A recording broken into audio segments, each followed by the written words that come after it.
एक तरफ तो भारत विश्व गुरु बनने जा रहा है, लेकिन दूसरी तरफ भारत अपनी आम जनता की रक्षा करने में भी सक्षम नहीं है। यहाँ तक कि जिन अधिकारियों को सैलरी दी जाती है कि वो जनता की रक्षा करें, वो भी अपना काम तरीके से पूरा नहीं कर पा रहे हैं। जी हाँ, ये घटना है 16 जनवरी 2026 की। दिल्ली का ही एक इलाका है नोएडा, जहाँ पर रहता था युवराज। 16 जनवरी 2026 की रात को सॉफ्टवेयर इंजीनियर युवराज अपने ऑफिस की छुट्टी होने के बाद में जब घर की तरफ लौट रहा था तो उस दिन कोहरा बहुत ज्यादा था, आगे कुछ भी साफ दिखाई नहीं दे रहा था। एक जगह सड़क पर टर्न आता है, परंतु युवराज की कार टर्न ना लेकर के सीधी आगे बढ़ जाती है और आगे होता है एक बहुत बड़ा खड्डा, जो कि किसी बिल्डर ने बिल्डिंग बनाने के लिए खोदा था, बेसमेंट बनाने के लिए खोदा था, परंतु उसको खुला ही छोड़ दिया था और धीरे धीरे उसके अंदर बहुत सारा पानी भर गया था और पानी इस लेवल तक भर गया था कि युवराज की कार उस पानी के अंदर डूबने लगी।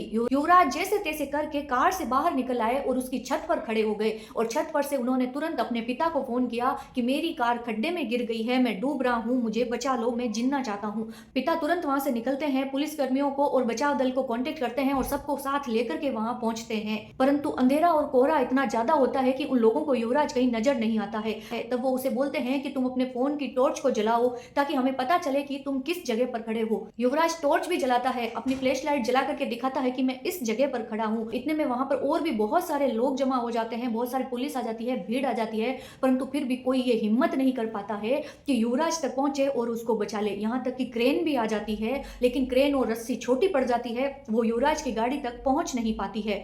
बचाव दल वालों के पास में एक छोटी नाव भी होती है, परंतु वो उस नाव को लेकर के अंदर नहीं जा पाते हैं, क्योंकि जो गड्ढा बेसमेंट के लिए खोदा गया था उसके अंदर बहुत बड़े बड़े सरिये खड़े किए हुए थे, जिसकी वजह से उन्होंने बोला कि नाव आगे बढ़ नहीं पा रही है। तब पिता कहता है कि मेरी आंखों के सामने मेरे बेटे की मौत हो रही है, उसको बचाओ, परंतु कोई भी बचाव दल वाला या पुलिसकर्मी उस पानी में उतरने को राजी नहीं होता है। बोलते हैं कि पानी बहुत ठंडा है, हम नहीं उतर पाएंगे। ये सिलसिला लगभग 2 घंटे तक चलता है। 2 घंटे तक युवराज अपनी कार के ऊपर खड़ा रहता है, हेल्प मांगता रहता है, परंतु उस तक कोई मदद नहीं पहुंचती है।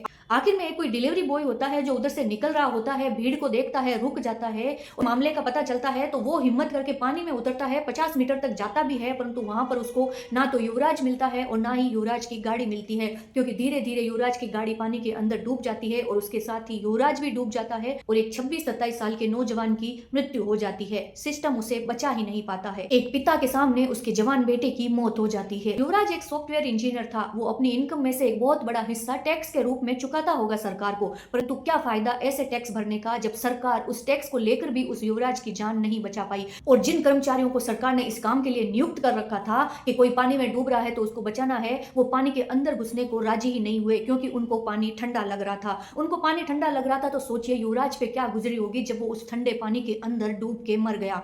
कितनी शर्मनाक घटना है कि पुलिस खड़ी है, बचाव दल खड़ा है, सब कुछ खड़ा है, फिर भी एक पिता के सामने एक बेटे की मौत हो रही है धीरे धीरे और वो लोग लाचार बने हुए खड़े हैं। अगर कोई नेता का बेटा होता, किसी बड़े आदमी का बेटा होता, तो क्या उसे बचाया नहीं जाता? क्या उसको डूबने के लिए छोड़ दिया जाता? 2 घंटे कोई कम नहीं होते हैं किसी इंसान को बचाने के लिए। वो कोई बहुत बड़ा समंदर नहीं था, कोई बहुत बड़ी नदी नहीं थी कि जिसके अंदर घुस नहीं सकते थे, या पता वो एक फिक्स जगह पे अटका हुआ था। 50 मीटर 60 मीटर की बात थी। अगर उन लोगों को तैरना ही नहीं आता था तो फिर किस लिए सैलरी ले रहे हो, किस लिए बैठे हो बचाव दल के अंदर बन के? इससे अच्छा तो वो जो फूड डिलीवरी वाला था, जिसने हिम्मत करके पानी में कूदा और आगे तक गया, ऐसे लोगों को नौकरी देनी चाहिए। कम से कम वो हिम्मत तो करते हैं किसी की जान बचाने के लिए। तुम लोग खाली बैठे रहने की सैलरी लेते हो, मतलब तुमने हिम्मत ही नहीं की, कोशिश ही नहीं की कि हम एक बार पानी के अंदर उतर के आगे तक जाएं। अगर तुम लोगों ने रस्सी पकड़ के धीरे धीरे आगे तक गए होते तो शायद युवराज हम सब के बीच में होता, परंतु प्रशासन अपनी गलती को मानने के बजाय इसका ठीकरा भी युवराज के सर पर ही फोड़ रहा है। पोस्टमार्टम रिपोर्ट में बोला जा रहा है कि युवराज का हार्ट फेल हो गया था, इसलिए उसकी जान चली गई।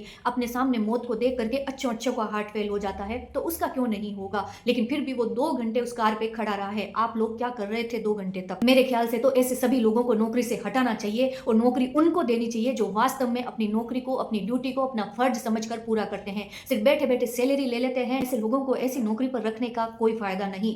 युवराज तो कभी वापस नहीं आएगा, परंतु इस घटना से एक सीख जरूर मिलती है कि अगर आपको कभी जिंदगी में कोई मुसीबत का सामना करना पड़ा या अपनी मौत से भी सामना करना पड़ा तो ये सरकार, ये सिस्टम, ये प्रशासन के लोग आपको नहीं बचा पाएंगे, ना ही ये बचाने आएंगे। आ भी जाएंगे तो खड़े रहेंगे, सिर्फ आपका तमाशा देखेंगे। इसलिए जरूरी हो गया है कि आजकल हम खुद अपनी बेसिक चीजों को सीखें और अपनी बेसिक चीजों को बच्चों को भी सिखाएं, जैसे कि स्विमिंग। अगर युवराज को तैरना आता तो शायद वो खुद भी कोशिश करके बाहर आने की कोशिश करता, परंतु उसको भी तैरना नहीं आता था, इस इसलिए वो पानी में उतर नहीं पाया। युवराज की मौत को हम नेचुरल मौत नहीं कह सकते, इसमें हाथ है पूरे उस सिस्टम का, पूरे उस प्रशासन का जो वहां पर खड़ा था, चुपचाप मूक दर्शक बन के उसको देख रहा था, उसके वीडियो बना रहा था, परंतु उसको बचाने का प्रयास नहीं किया।